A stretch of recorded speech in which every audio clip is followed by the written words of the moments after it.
The holidays come with a touch of craziness, from unwrapping the latest storylines to the best betting insights. We've got everything you need to crank up the excitement this season. We can't promise there won't be a little yelling. Played a decent schedule. They had maybe 500. They just ruined my day. But we can guarantee a whole lot of fun. Merry Christmas from all of us at SportsGrid. I mean, this is week 16, and you're throwing this guy in the fire. I know the Giants suck, Scotty, but you got that backdrop. Just give it to Bijan 50 times if Penix isn't looking too well. And I also think Penn State has an easy track. And I think, to be honest with you, Indiana, people are all going to say they should have never been there. And listen, I just wanted to say one last time before that happens that you can all kiss my ass. Pharrell Coast to Coast, only on SportsGrid. And you're not riding with Josh Allen. Yeah. Where have you gone? Don't tell me it's your Philadelphia Eagles, Donnie. Who's the team for you? You see that Vince Lombardi trophy that sits back here? That's a replica. And that's something that the Philadelphia Eagles have won as recent as 2017. The Buffalo Bills were notorious for making it to the Super Bowl and coming up lame, which they might be able to do. But my question is, can the Buffalo Bills even get to the Super Bowl? The Early Line, only on SportsGrid. Right here with you on Pro Football Today on SportsGrid. Odds in motion, trying to see what lines have moved throughout the week. Never felt more comfortable in this set than I do for this year. I'm ready. I'm just getting out. The hot takes are going to be here all season. You don't want them to go 13-0 and then lose the first round of the playoffs. Red. This is their last shot. They don't really have anywhere else to go yet. Hot take. By the time I hit, I guess what, Route 33 up here, that ticket's cashing. Only on Sports.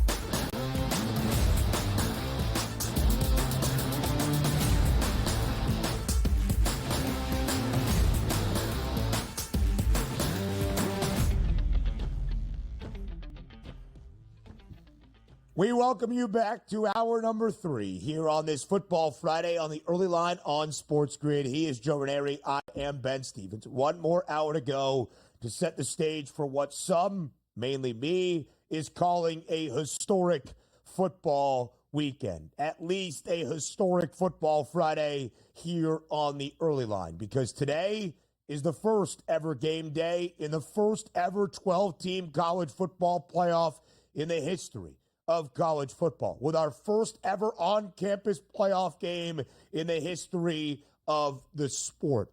Updates from the ground, Joe, in South Bend, Indiana. It's snowy on the campus of Notre Dame, which means our first ever on-campus playoff game ever, the first ever CFP game in the 12-team era ever, is going to feature some snow football. To me, that is a beautiful thing. We will preview the college football playoff, all 4 games that we have in the opening round, starting tonight under the watchful eye of Touchdown Jesus inside Notre Dame Stadium between the Irish and the Hoosiers. We'll talk our triple header on a Saturday in the CFP. And, of course, before we go, we will set the stage for a robust weekend in Week 16 in the NFL with our Pick 6, our best bets, our favorite picks for this weekend. What a final hour. What a Football Friday we have had here on the Early Line. It's going to get even better here. Great game last night. Expecting actually all 3 of the football games today in college football. I'm expecting to be pretty interesting and like a few of them. And then, of course, we get tomorrow and Sunday. Just book it, Ben. It's all about football coming up. Joe, we've got a triple header of football today as we get ready for the nightcap of the 3 being the college football playoff between Notre Dame and Indiana. We've got football on your Friday entering a holiday weekend. You're probably done with your real work that you've had to do this week. You're already, packing it in meetings. We're sending emails. We'll see you in 2025. We've got football at noon Eastern time. A matchup of 2 conference champs in the Cure Bowl. A lot to break down for you here in this third and final hour. But we start, Joe, by going to the first ever college football playoff game in the 12-team era tonight between the 7 seed Notre Dame and the 10 seed Indiana. What is the best bet for the opening game of the opening round of the 2024 college football playoff? We all find out together by finding out from you in Fade the Public.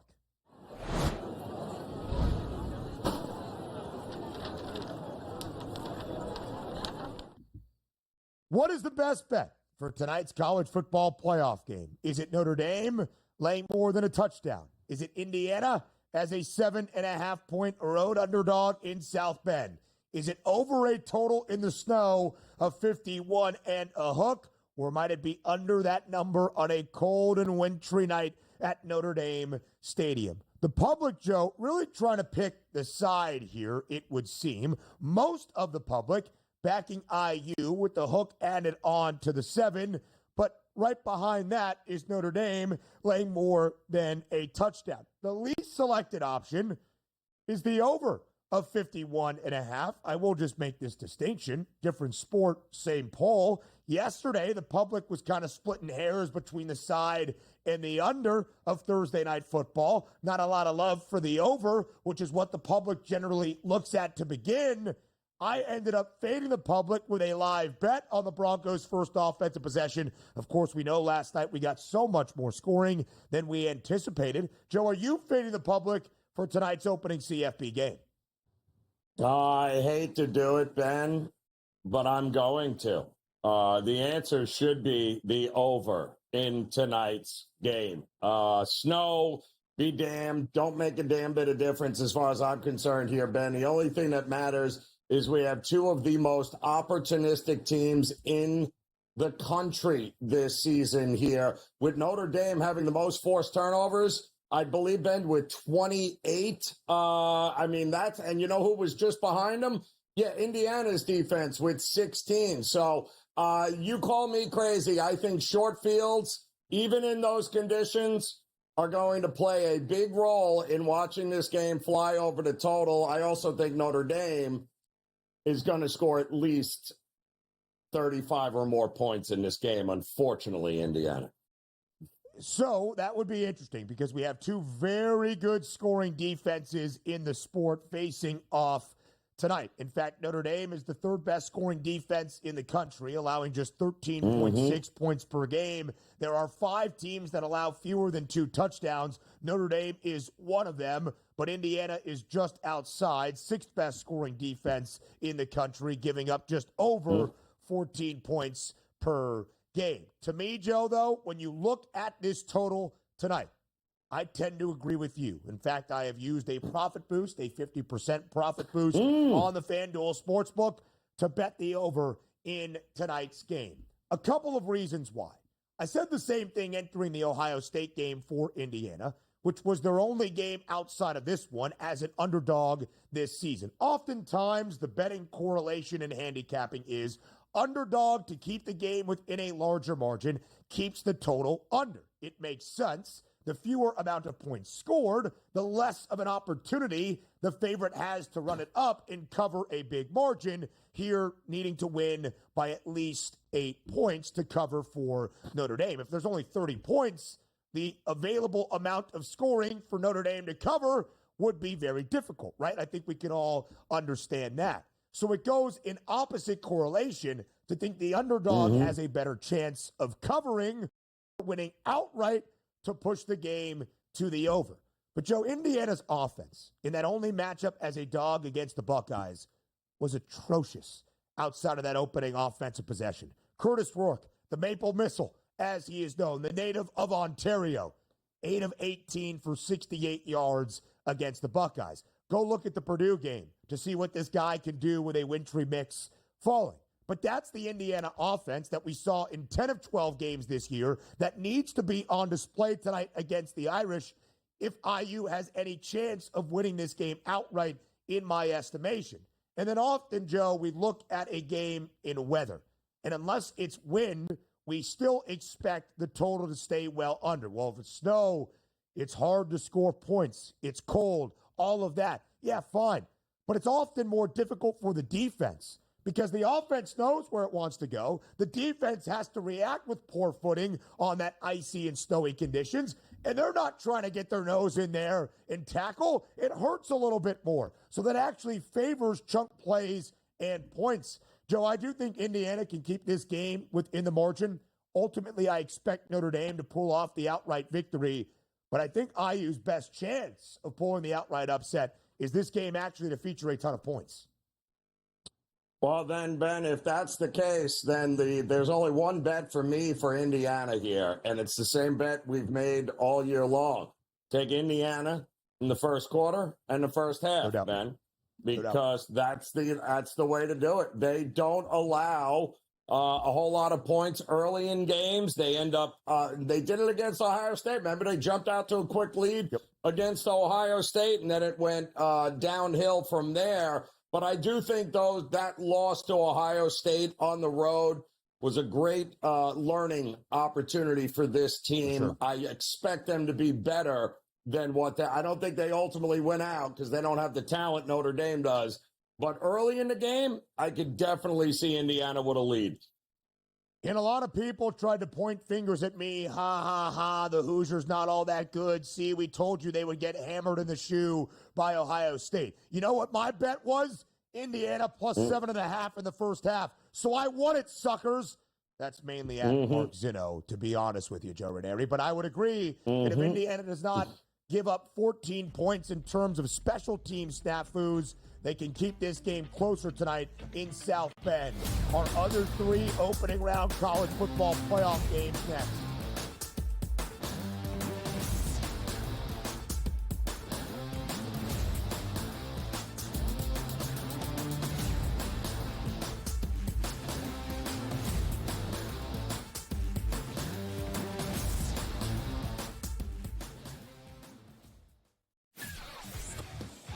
There's a better chance the Raiders might stumble into a win because of who they're playing over the next few weeks than the Giants, who I don't think will win. I don't believe for 1 minute that they want to win a game.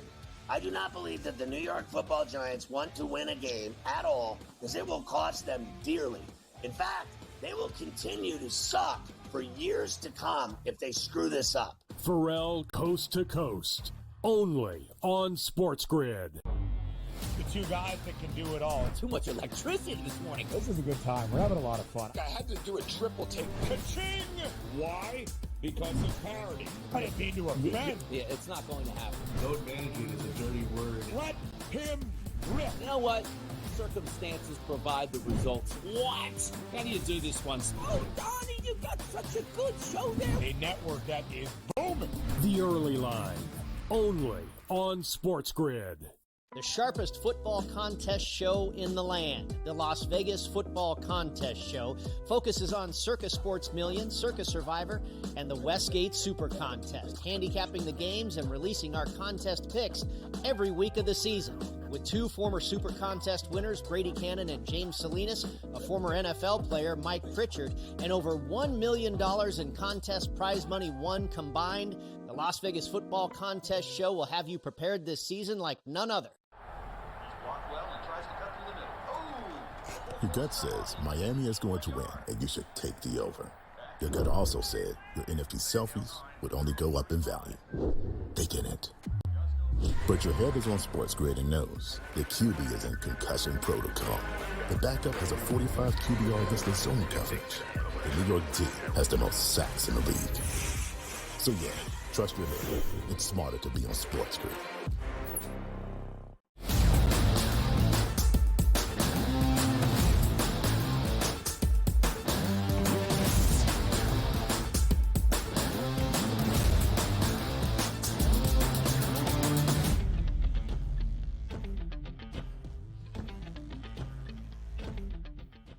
The college football playoff, for the first ever time in a 12-team format, kicks off tonight in snowy South Bend between Notre Dame and Indiana. It's the 7-10 matchup. Our first game of a triple header in the college football playoff tomorrow on a Saturday starts early, noon Eastern time, in a place that is known as Happy Valley State College, Pennsylvania, inside Beaver Stadium. Also expected to be quite chilly in late December. Surprise, surprise. On-campus playoff games, a thing of beauty. It's the 6th seed Penn State with an opportunity for its first college football playoff appearance to win some marquee matchups against the 11th seed in the final at-large team into this field. That would be SMU. 8.5-point spread, Joe, in favor of the Nittany Lions at home. Our total stands at 53.5. How do you approach the opening game of 3 tomorrow in the college football playoff? So this is a big number, Ben, and I get it. Happy Valley at 12 noon is better than a whiteout at 8 o'clock at night, Ben. You know this. That's a break for SMU here. But listen, Penn State has played 2 great teams this year and lost to both of them, right? Their last game against Oregon in the Big Ten Championship, and they lost to Ohio State at home back in early November. Now they've got another shot at taking on a ranked team here in SMU who's got a really good offense. So, cold, there's going to be some double-digit wins, maybe a chance of showers. I think the home field is worth more here for Penn State than it is in some of these other games. But it just feels like exactly what we saw with SMU against Clemson.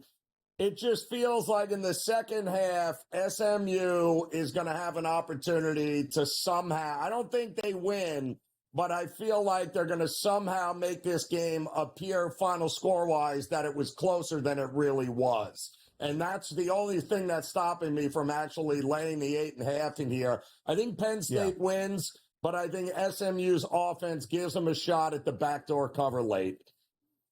Yeah, you know what's really interesting as well, Joe, is where this scenario is finding both of these teams from that spread perspective. Penn State is laying more than a touchdown at home in State College. Penn State, as a favorite under James Franklin, has been downright elite. Since 2022, 33 games as a favorite. The Nittany Lions are 32-1 straight up. They are 23-9-1 against the spread.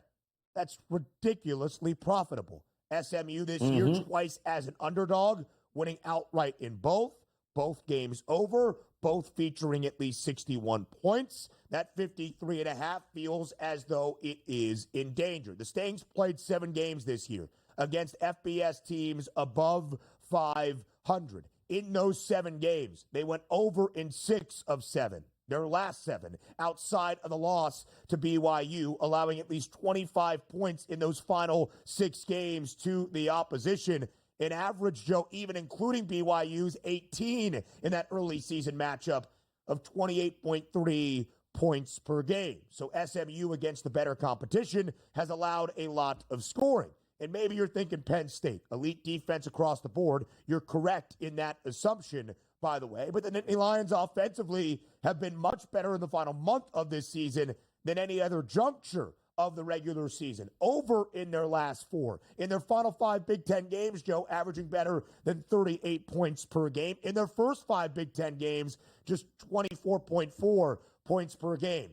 But a lot of people love the over, and it keeps me a little bit skeptical. I look at Nicholas Singleton, one of the versatile running backs for Penn State, over his receiving yards prop of 34.5 against SMU tomorrow. The Stangs give up a lot of yardage through the air. I think Drew Aller could have a pretty big day, but I'll look at Nicholas Singleton and focus on his receiving yards number. Now, Joe, the second game of our 3 tomorrow in the CFP that I am very excited to break down with you based on what you said earlier as we set the stage for this first ever 12-team field. Texas, the largest favorite in the opening round, 11.5 points at home in Austin, taking on the 12 seed Clemson, who, of course, was that bid stealer in the ACC championship. Total stands at 51 and a hook. The reason I'm intrigued, Joe, is because you said the Tigers at a 60-1 price to win a national championship presented some value. But, of course, you got to win some games, certainly past the opening round, to make that even a cash-out option. Are you saying you think Clemson is live tomorrow for the outright upset in Austin? Well, I mean, if we're being realistic here, this Texas team, I mean, listen, they have been a top 5 team all year. I love the Texas defense, but I also loved it last year, Ben, when they lost 22-19 against a shorthanded Georgia team in the SEC title game. We have seen this over the last couple of years with Sarkisian.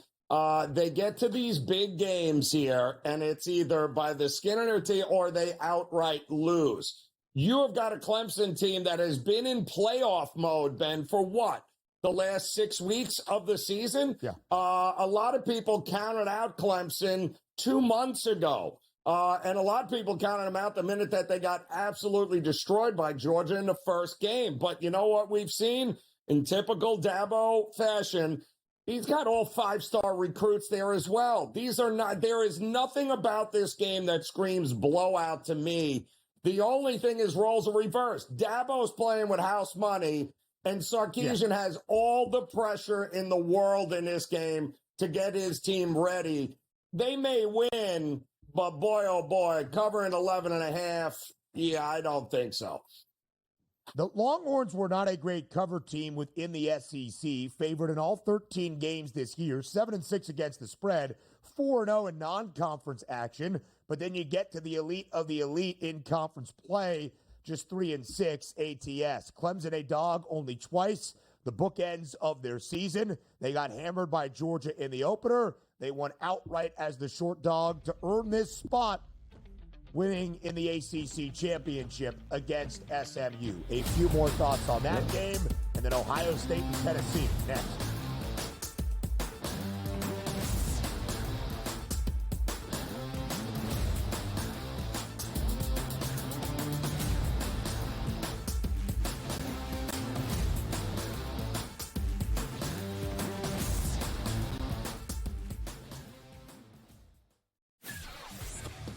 Uncle Stevie can just walk up the aisle like he's at the supermarket.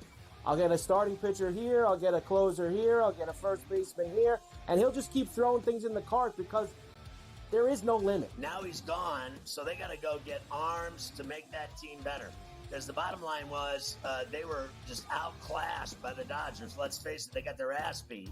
Pharrell Coast to Coast, only on SportsGrid.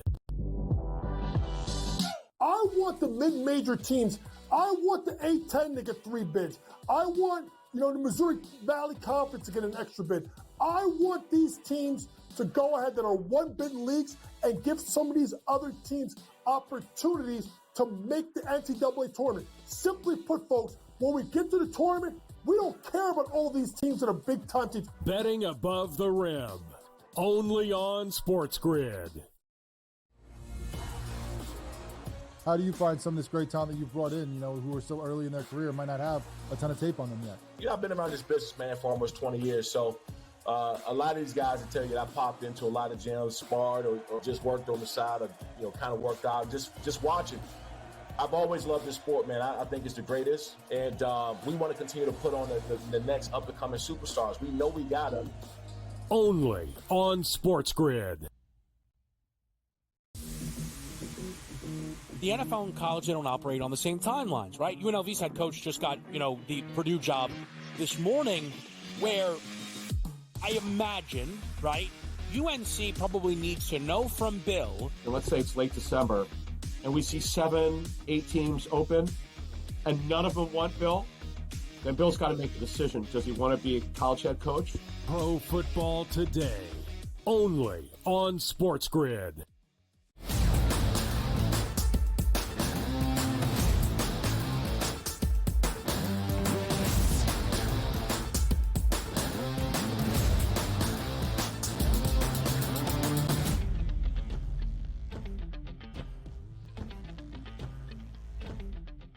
We've got some odds movement as we get ready for the college football playoff that starts tonight in the 12-team era in South Bend. Notre Dame now less than a touchdown favorite at home. The Irish now just a 6.5-point favorite against Indiana. We have seen Texas work up to a 12.5-point favorite. Total down ever so slightly to 50 and a hook. And Joe, I did just want to make a point about that total because it feels like an under if the Longhorns are going to win comfortably and even get close to covering as a 12.5-point favorite now, or even close to double digits, as you see there. Texas is elite defensively, second best scoring defense in the country, third best total defense in the sport.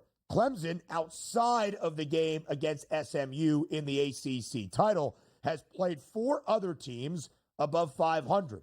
Entering the ACC title, they were 1-3 straight up, 0-4 against the spread, under in all 4, averaging just 15.5 points per game. Basically to say the Tigers' offense has struggled against the best of the best, and Texas is so much more sound through the air defensively than SMU was, and the Tigers' rushing attack has been non-existent in their last 3 games against FBS competition. Something to pay attention to tomorrow in the game in Austin, our second of 3 in the triple header. The nightcap on a Saturday at the Shoe in Columbus. It's the 8-9 matchup between Ohio State and Tennessee. 8-9 in seed, but 6-7, just so you know, in terms of those college football playoff rankings. The Buckeyes, more than a touchdown favorite, 7.5 points at home. The total stands at 46 and a hook. Joe, a lot of people expecting defense to be on display tomorrow night in Columbus. What say you? Yes, and listen, Ohio State's defense, very good. Tennessee's defense, highly underrated all year long here, Ben. The other interesting part about Tennessee and Josh Heupel is that as the season has progressed with their freshman quarterback, they have slowed the tempo down a lot. This is not the run and gun of years past that we've seen with Josh Heupel and Tennessee. So I think that is worth keeping in the back of your head. In an extremely cold night in Columbus, weather will not be great for a SEC team to have to go to the Shoe, one of the hardest places to play, and get it done here. So I agree that I would only be looking at the under, but I think if that's the case, if you like the under, then I absolutely like the Tennessee team total under, and I like the Ohio State team total over. Because unless Chip Kelly and Ryan Day are drunk again, and they're going to do the same thing that they did against Michigan, where instead of utilizing the best wide receivers in the game, you're going to run the ball for some reason and try to prove that you're tougher in the trenches. I don't think that happens. I think they score and score a lot in this game against Tennessee. And I like their defense, but I think Tennessee's team's total under is not a bad look here. The Buckeyes are the best scoring defense and total defense in college football. Fewer than 11 points per game, just about 241 given up in terms of total offensive yardage to their opponents. Ohio State also solid defending the run. That is going to be the recipe of success for Tennessee if they can attack a Buckeyes defense that, again, good against the run, but in spots this year has been slightly exposed. What do I mean by that? Ohio State only allowing about 98.5 yards per game on the ground, 7th best rushing defense in the sport, one of 8 teams that allows fewer than 100 yards per game. But welcome in Dylan Sampson, who is the SEC's leading rusher, 8th most in the country. He has scored 22 rushing touchdowns this year. So Ohio State allowed the Indiana duo of running backs, that being Tyson Lawton and Justice Ellison, to put up 141 yards combined. Jordan James in the loss against Oregon, $115. Kalel Mullings of Michigan, 32 attempts for 116 yards, so not overly efficient, but a couple of big pops at the end to keep the game out of Ohio State's hands. That's the way I would approach this game. Dylan Sampson, anytime touchdown at minus 145. You're going to lay nearly minus 150 in a game that should be a dead under. Dylan Sampson's numbers throughout the year were like minus 1450. Basically, you're betting on, are the Volunteers going to score? If yes, more than likely it is Dylan Sampson. So many angles to approach the college football playoff. We'll have you covered this weekend on SportsGrid. Our NFL Week 16 Pick 6 next.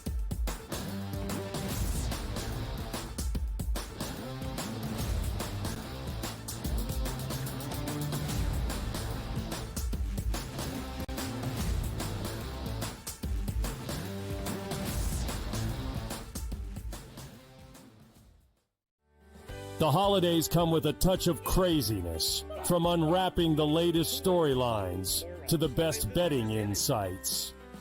We've got everything you need to crank up the excitement this season. We can't promise there won't be a little yelling. Played a decent schedule. They'd have maybe 500. Oh, they just ruined my day. But we can guarantee a whole lot of fun. Merry Christmas from all of us at SportsGrid. You do not seem to be overly concerned about the Lions holding on to that 1 seed by the end of this season. Will Detroit have the NFC postseason run through the Motor City? How many plays does the defense have to make in a shootout? They got to make 1 or 2 more plays than the other team. And if they can do that, then Detroit is very much alive in any game. The early line. Only on SportsGrid. Those guys, those rookies, the Pacom Daddiers, the Jacob Toppins, right? The Tyler Koleks, those young kids, he wants to get them that check. It means a lot to Brunson. And honestly, folks, it's going to mean a lot to this New York Knicks franchise that's never been back to the Eastern Conference Finals or the NBA Finals since 1999. Betting above the rim. Only on SportsGrid. The Bostonian versus the Book. I remember one time, I don't know if Kenny will remember this, I said put 100 on, I think I left it on a text, put 100 on this horse that won, and then Kenny called me back later and goes, hey, I never got the text. And oh, like, no. Oh, yeah. Remember that, Kenny? I would never stiff anybody. If he texted me as they're loading into the gate, maybe, like, it's too late. The Bostonian versus the Book.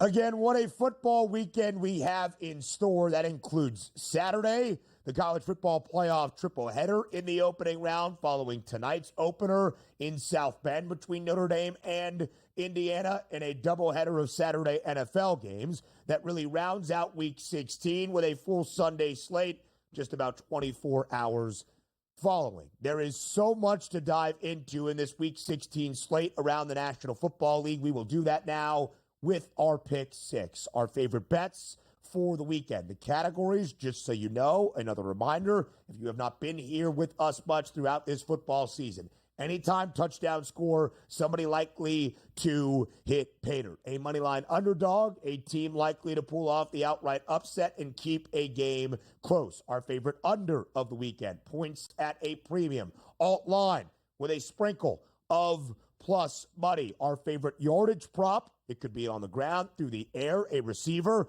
whatever you like. And then we combine forces for a 2-leg 6-point teaser that our producer extraordinaire, Joe Frieso, made sure to point out that my leg lost last week. Joe, you had Buffalo up to plus 8.5. The Bills won outright in Detroit. I had the Commanders as a 7.5-point favorite for the game. Take 6 off, minus 1.5. Really just expecting them to win outright.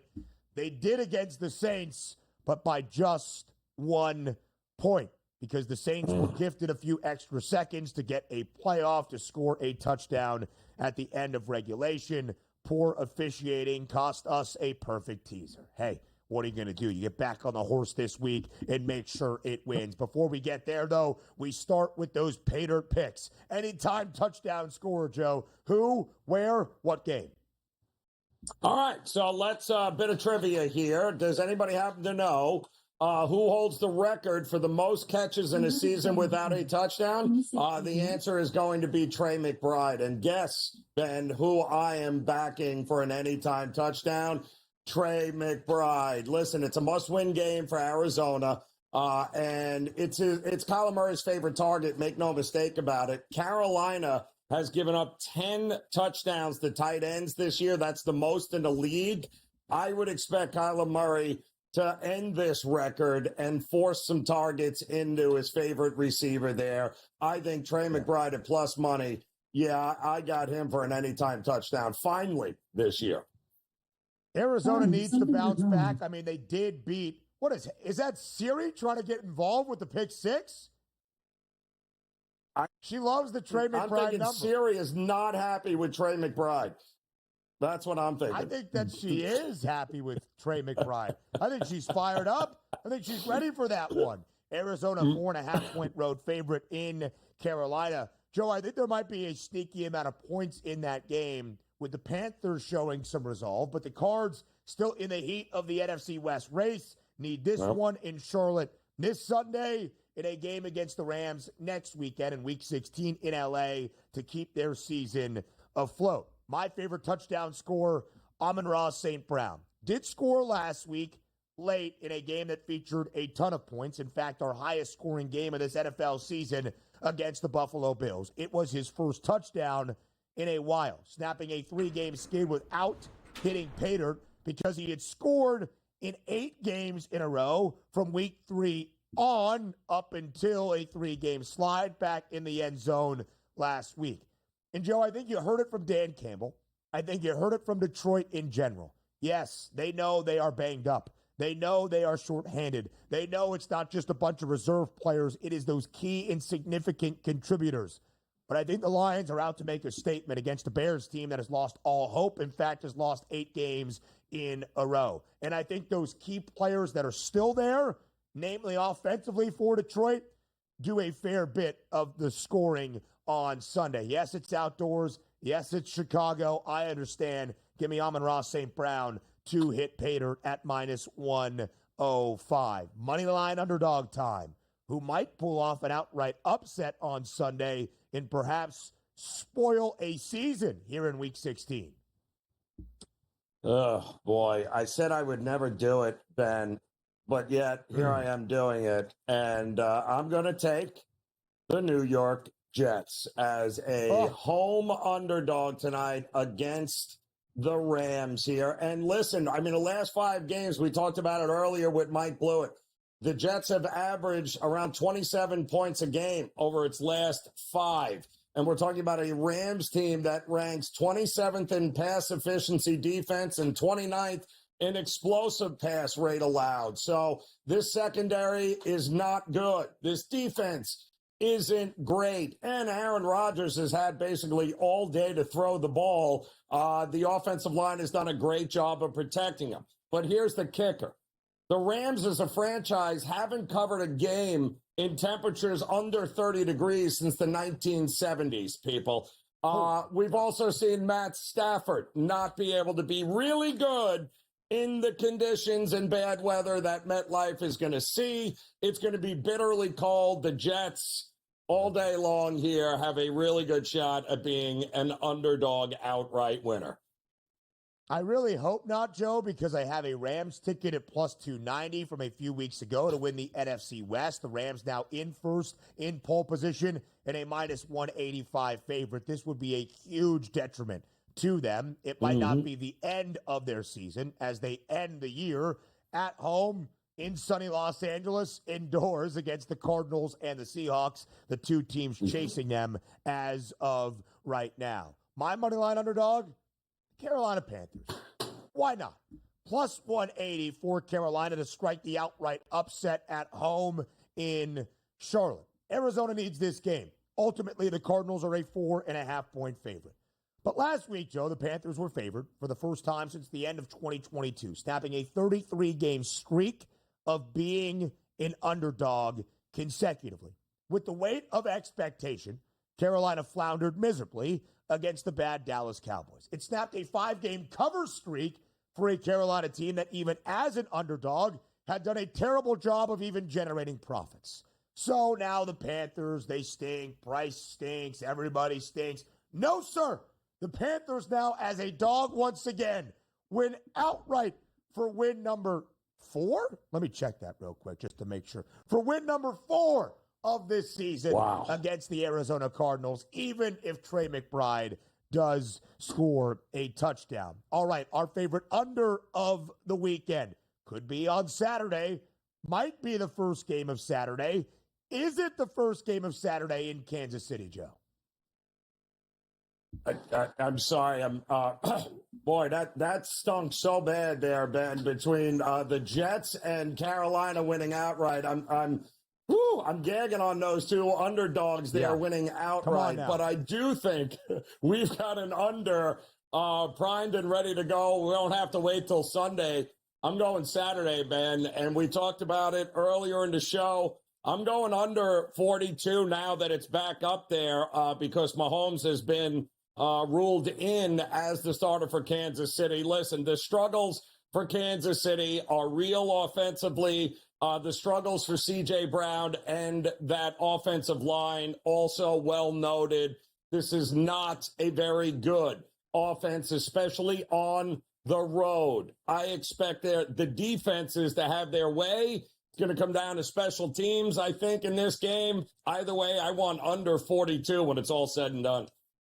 Yeah, Joe, I actually think you're getting a slight discount, if that's the right word, because the total is on its way up. So then to bet under is a good look. This number was 39.5 with Carson Wentz, the presumed starter for Kansas City, with the ankle injury to Patrick Mahomes.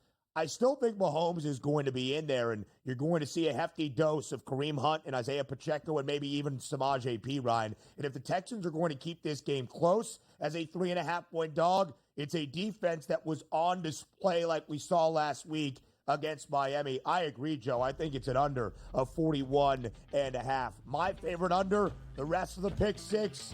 So much more to come next on this Football Friday.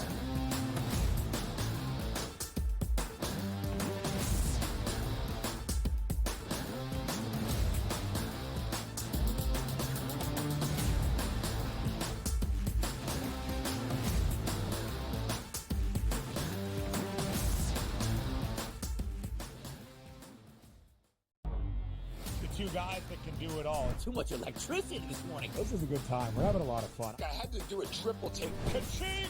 Why?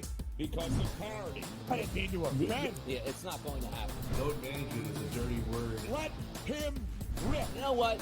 Circumstances provide the results. What? How do you do this one? Oh, Donnie, you got such a good show there. A network that is booming.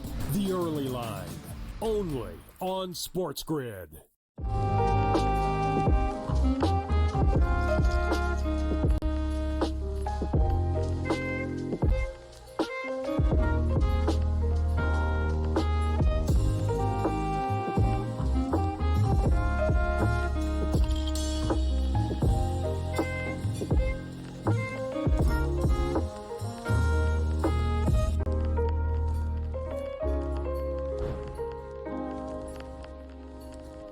Anyone that's been to a sporting event, the atmosphere before a game, I think Game Time Decisions has that same exact atmosphere.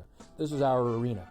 This is what we do. There is going to be an energy to Game Time Decisions that you will feel night in and night out. The excitement you get when you lock your bets in, when you're figuring out what you want to do, we can zone in on the biggest games each night. I want this to be the place that people come to before the games start so they feel as ready as possible to lock in their cards. We are going to hit every single one of those markets that you need to know about. We're going to go through every single thing, and I've got a great team behind me that's going to help me get the job done. There is not going to be a better place, I promise you, than Game Time Decisions to get that new information, react to it, and be able to then bet accordingly. We will have everything at our disposal, and we will use that to our advantage. I'm Kevin Walsh. Tune into Game Time Decisions from 6 to 8 p.m. Eastern on SportsGrid.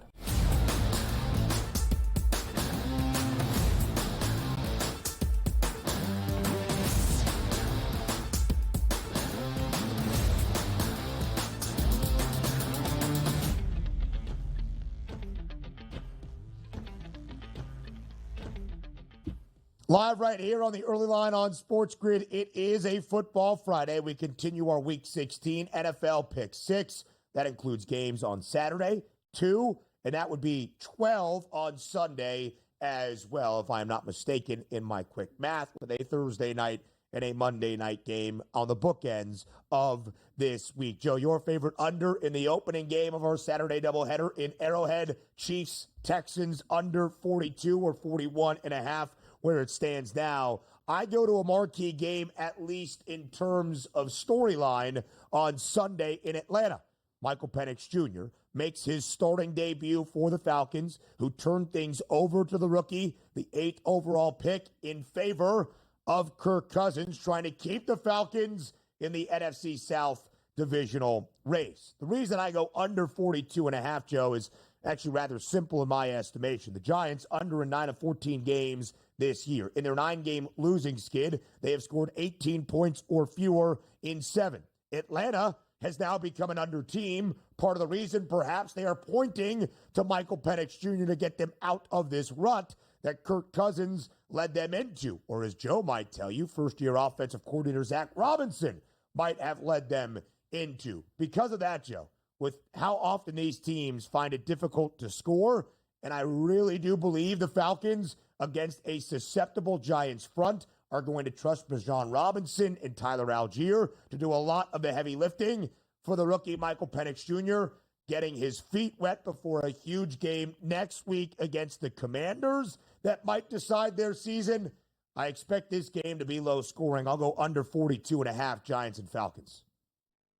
Yeah, I mean, listen, I think there is much more to this Atlanta Falcons offensive woes than just, let's get rid of Kirk Cousins and in Week 16 bring in the rookie. Against a Giants team and a coach that I would not put past laying it all out on the field to try and actually get one here and stick it to Atlanta. So that game, I would want as far away from Atlanta as humanly possible in that game, Ben. Let's put it that way.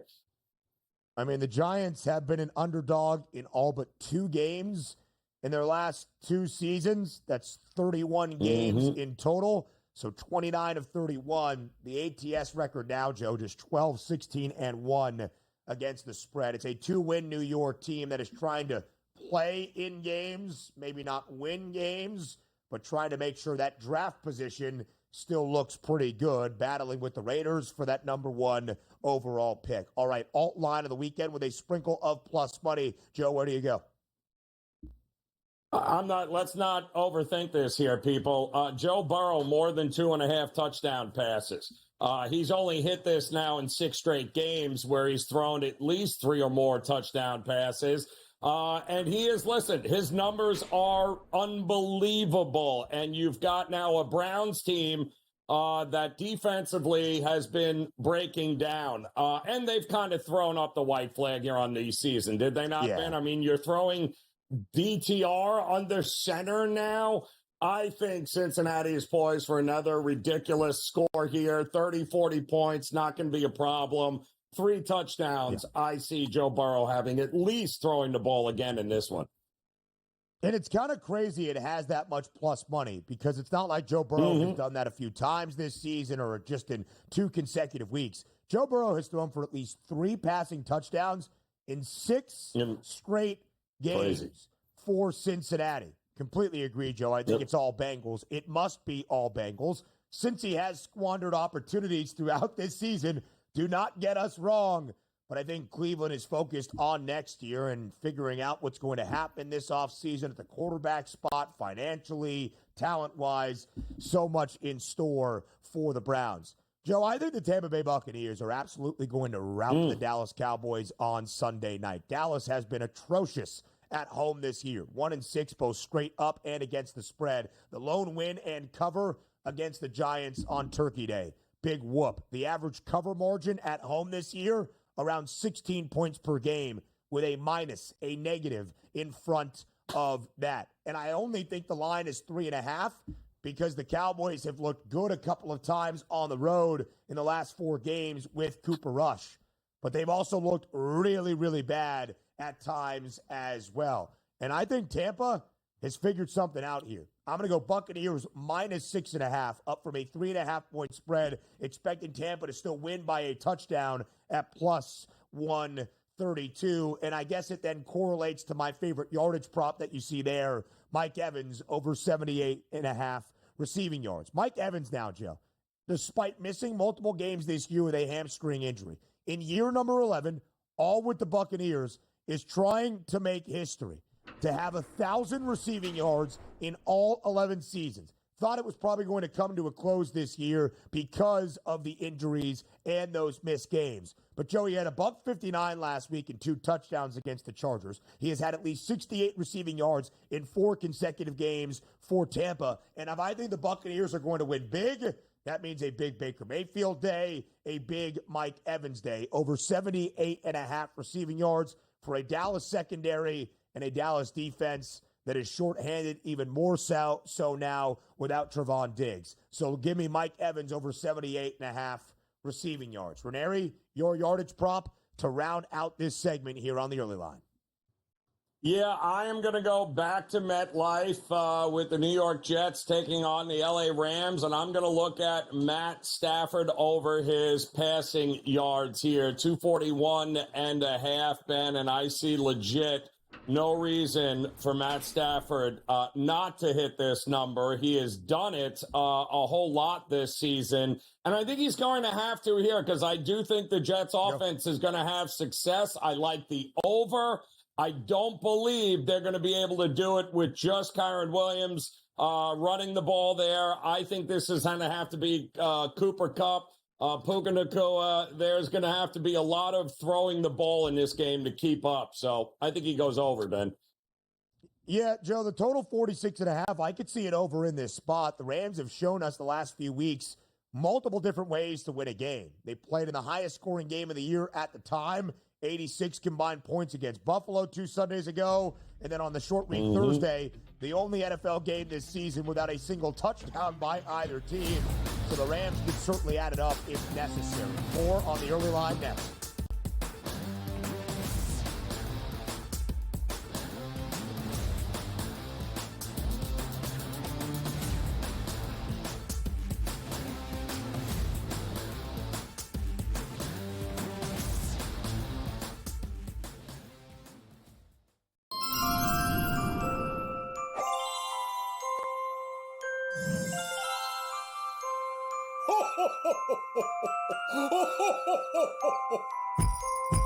On, Donner and Blitzen.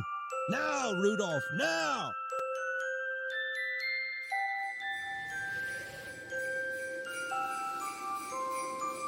Merry Christmas to all!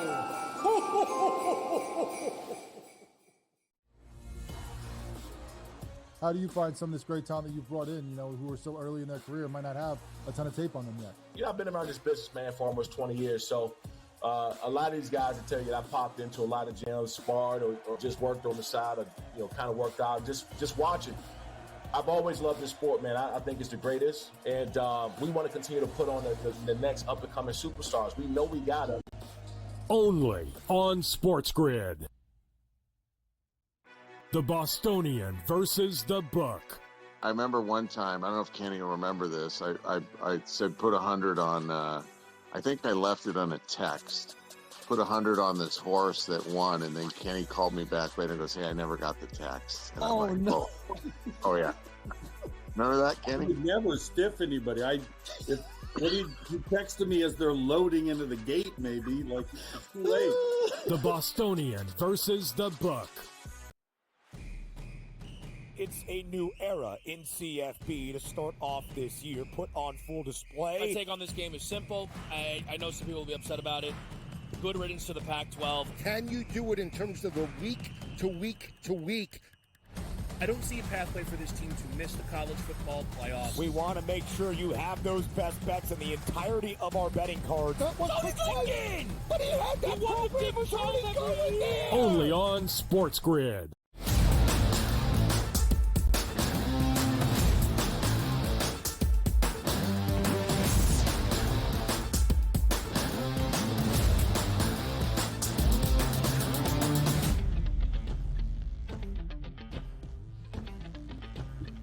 All right, we round out our NFL Week 16 Pick 6, and it's a weekend Pick 6 with games on Saturday, 2 of them, and 12 on Sunday for still a rather full Sunday slate here in Week 16 as we combine forces for a 2-leg 6-point teaser right here, right now. Joe, oh so close last week. You were spot on. Buffalo up to 8.5. Didn't even matter. Could have been Buffalo.